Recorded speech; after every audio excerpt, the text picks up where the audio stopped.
Question C. Gareth also produces a box plot of the length of singles.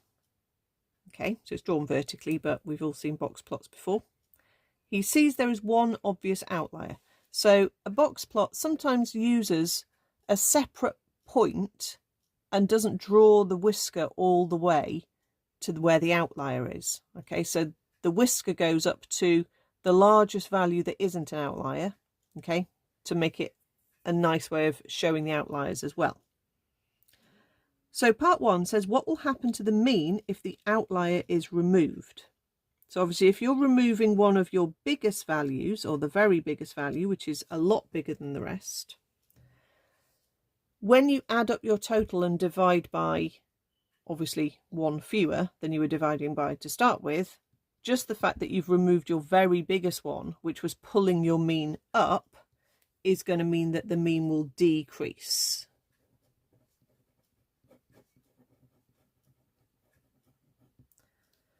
Then the question says, what will happen to the standard deviation if the outlier is removed? Now, your standard deviation measures how far, on average, your values are away from the mean. Okay. That's what standard deviation is measuring. Okay, remember one of the formulae for standard deviation is x minus x bar. So that's the difference between all of your x's compared to your average, squared to make some of the differences that are minus back to plus, divided by n, so that's the on average bit, and then square rooted to get rid of the squaring effect. Okay, so your standard deviation at the moment is taking into account this one up here. Okay, so if you've got all of these different gaps, your values are away from your mean, and then you've still suddenly got a big gap. If you average all of those little numbers and a big one, that would be your standard deviation to begin with. And then if you remove that big jump, it's just working out how far all of your values are, all of these little gaps are away from the mean.